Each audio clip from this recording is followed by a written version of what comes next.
everyone, my name is Aisyah Vanadia with NPM 0923014471.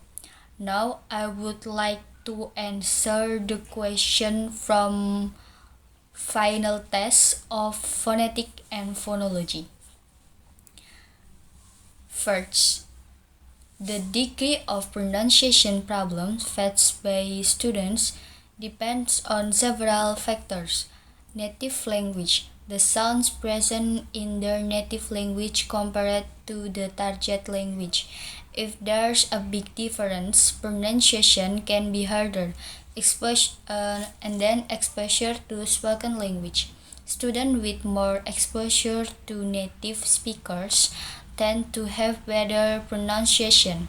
Age. Younger learners tend to be more flexible in acquiring new sounds. Instruction. Clear pronunciation instruction and practice opportunities significantly improve pronunciation. Number 2. Articulation refers to the movement of the tongue, lips, teeth, jaw, and vocal cords to produce speech sounds. The answer is number 3. Speech sounds are basically produced by airflow being modified by the vocal cords, tongue, teeth, and lips. The vocal cords can vibrate or not vibrate, and the tongue, teeth, and lips can come together in different positions to create different sounds. 4. A student can familiarize themselves with phonetic writing by using resources like pronunciation dictionaries. These dictionaries show the phonetic symbols for each word. Online courses. Many online courses of the lessons on phonetic and pronunciation. And the last, phonetic alphabet cards. These cards show the different phonetic symbol and their corresponding sound. Then the answer, number 5. While forming a habit is important, the best way to learn a foreign language involves a combination of methods.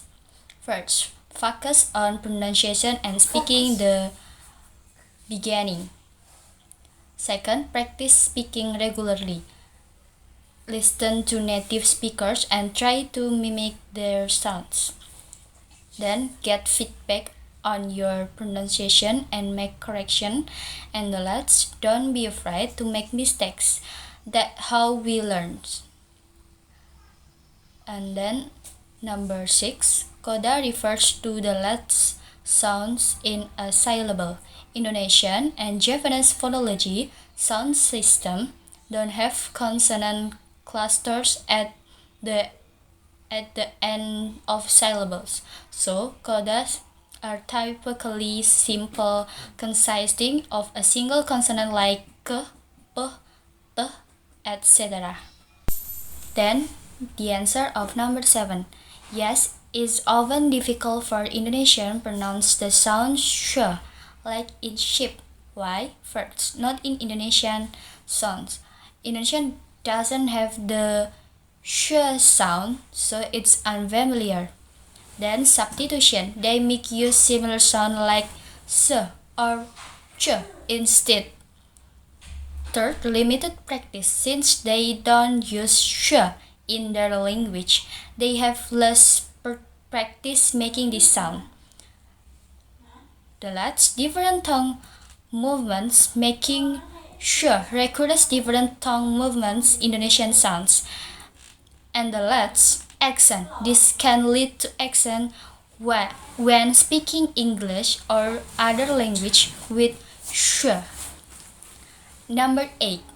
Semivowels share some characteristic with vowels, like being partially open, but also action like consonant by obstructing airflow some when this is why they are something classified with consonant. Third of number 9. Yes, Javanese and Indonesian have diphthongs, which are sounds created by gliding smoothly between two vowel sounds within a single syllable. Here are some examples. In Indonesian, example of diphthongs. I as in andai. the meaning is if. Au as in cow, the meaning is you, and oi as in coin, the meaning is coin. And then in Javanese, example of diphthongs, I as in kai, the meaning is that. I as in ngumbai, the meaning is washing clothes. Au as in prau, the meaning is boat. And that's the answer of number 10. When pronouncing s and sh, the lips are relaxed and neutral. The sound is made by directing a stream of air over the side of the tongue. Sh, the lips are slightly rounded, similar to when you say sh to hush someone. The sound is made by rounding the lips and directing air over a groove formed by the tongue and the roof of the mouth. I think that's all from me. Thank you. Wassalamualaikum warahmatullahi wabarakatuh.